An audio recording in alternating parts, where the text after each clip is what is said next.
Bonjour, mesdames, messieurs. C'est un privilège d'être ici avec vous. Je veux remercier spécialement notre maestro Edgar Morin pour nous rassembler ici à l'UNESCO, mais aussi à la Commission nationale de l'UNESCO et l'Association pour la pensée complexe, notamment l'ami Nelson Vallejo.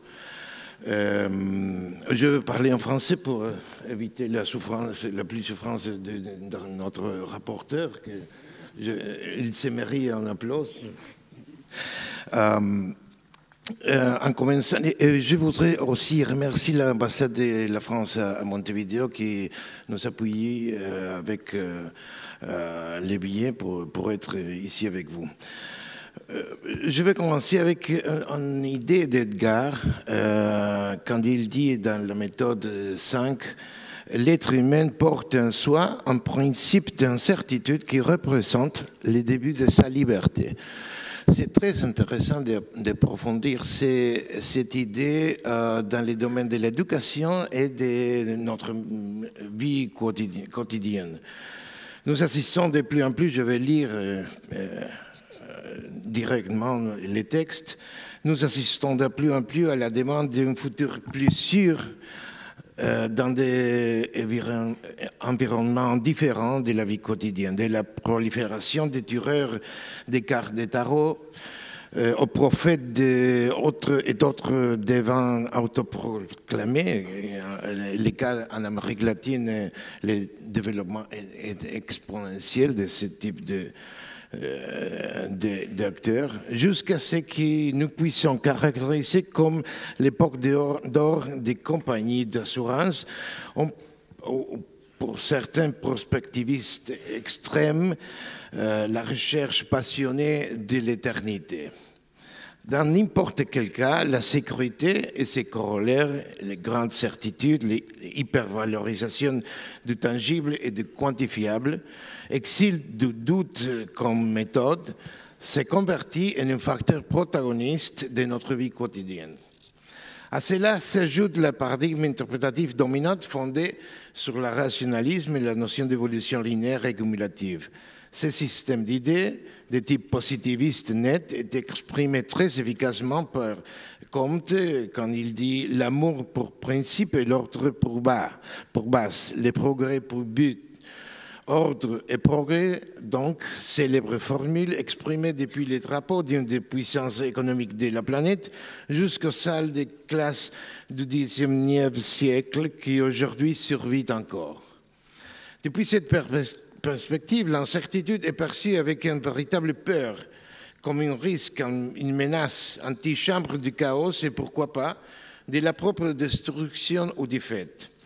C'est pour cette raison que son application devient maintenant une sorte de stratégie commerciale de politique d'usage courant dans les marchés et la campagne, en référence à la dénominée FUD en anglais, Fear, Uncertainty and Doubt, peur, incertitude et doute.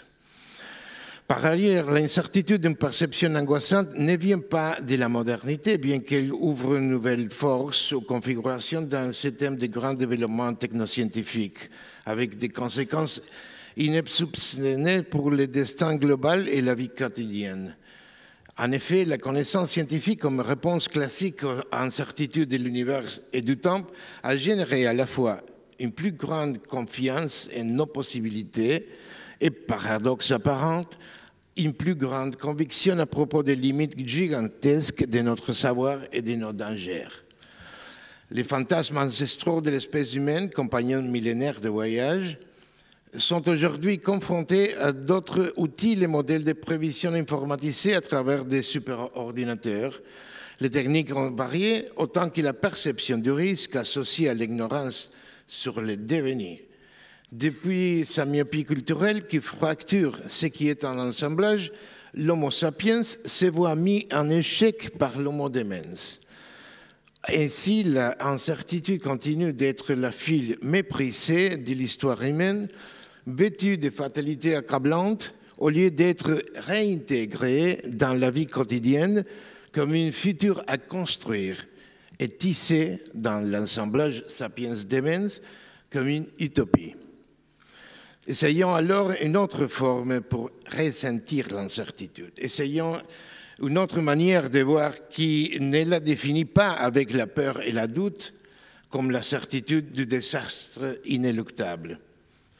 Dans la vie quotidienne, le sentiment commun imprime l'expérience d'incertitude avec la densité menaçante de la trilogie classique incertitude, doute, peur, tournant invisible de cette manière d'autres perspectives et d'autres ouvertures de l'incertain et de l'imprévisible. Son potentiel de création, d'innovation, de rupture avec la détermination et la tendance statistique. Le scénario qui s'ouvre est celui de l'autonomie dans l'interdépendance, avec une grande implication de l'être humain comme constructeur de ce futur possible. Durant presque un quart de siècle, j'exerçais la profession de psychologue clinique. 25 ans en écoutant des cas, des sujets, des vies, d'histoires, dans divers dispositifs psychothérapeutiques. L'expérience compilée et systématisée m'a permis d'apprécier la potentiel énorme de l'incidence conservatrice ou transformatrice qui est la perception de l'incertitude, qui a la perception de l'incertitude dans la vie quotidienne des gens et des organisations. À mettre en question les systèmes de connaissances et d'interprétation, il était fréquent de constater que les éventuelles menaces que peut amener le futur ne résident pas dans l'incertitude en elle-même, sinon dans les erreurs et les illusions de ces mêmes systèmes interprétatifs et justificatifs. En d'autres termes, les problèmes n'étaient pas tant l'ignorance du futur, ni même l'ignorance comme limite, mais c'était les dangers qui nichaient dans une vision limitée, illusoire et erronée de la connaissance de base. Au sein de notre pratique clinique, ce que nous avons plusieurs fois observé est que, face à l'état des choses, les êtres humains optent depuis une attitude située dans un paradigme simplificateur pour des réponses telles que on essaie de réduire l'imprévu à travers une planification rigide et toujours insuffisante. On produit un repli individualiste face à la sensation de perte de contrôle sur l'autre singulière ou généralisée. On voit la confiance basique tellement ébranlée qu'elle ne peut pas influencer ce qui va venir. On consolide les sentiments de nostalgie pour un temps passé idéalisé. On augmente la bureaucratisation et le vide de sens des pratiques quotidiennes. On renforce la disjonction comme principe opératif. La relation autonomie-dépendance se réduit à l'un ou l'autre de ces pôles. Les boucles ordre-désordre-organisation génèrent la confusion et le repli, etc. Et finalement, on fortifie la pensée manichéenne et l'irruption de réponses violentes et intolérantes face aux crises.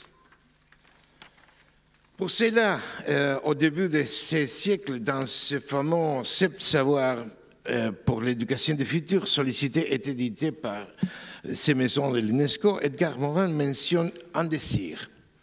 Il dit « S'il peut y avoir un projet de base au XXIe siècle », c'est une parole difficile pour moi, ce serait que les hommes et femmes ne soient pas les jouets inconscients non seulement de leurs idées, mais de leurs propres mensonges à eux-mêmes.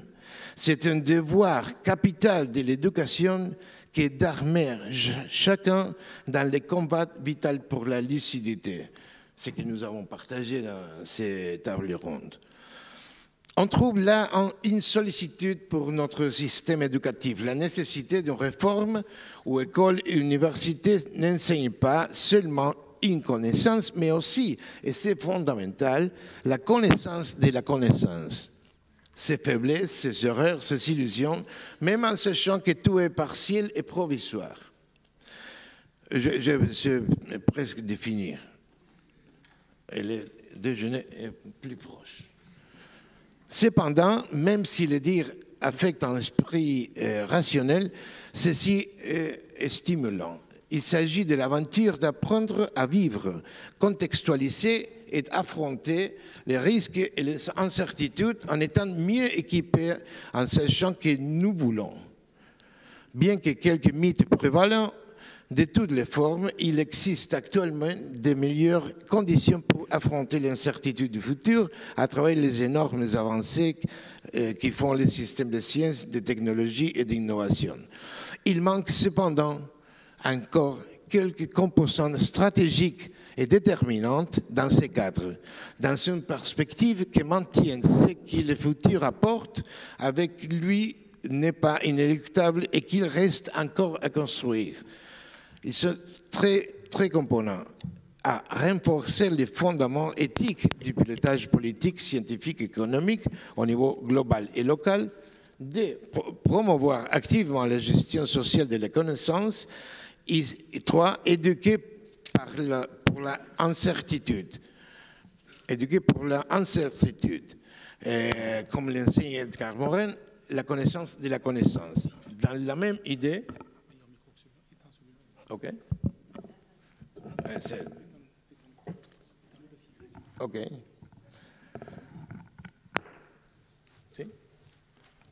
Dans la même idée, je veux partager cette idée d'une professeure autriche.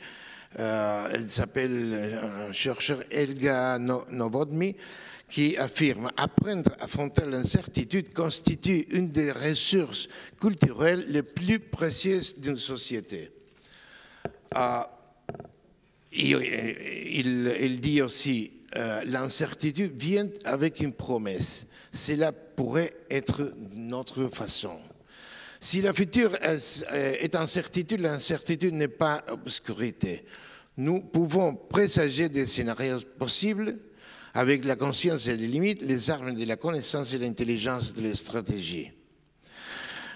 Penser depuis la complexité, valorisant son lien de temps, des primes et des couleurs, nous empêche de réduire notre conception du futur. Cela nous alerte des risques de l'action, mais nous invite à l'action. Cela nous propose d'accepter l'incertitude, aimant la promesse et d'affronter ces dangers. Cela nous aide à construire la dialogique entre les délires et l'utopie et la rationalité du plan, entre les structures du programme et la dynamique de la stratégie. Cela nous invite à conjuguer les temps du futur, associant sans confondre et distinguant sans divorcer notre mémoire d'hier avec la décision d'aujourd'hui et la protection de demain dans un précipité toujours défini au présent. Enfin, à la fin, je dis, penser l'incertitude depuis la complexité est une stratégie de futur conservatrice et changeante, intellectuellement planifiée et avec certitude passionnante. Merci.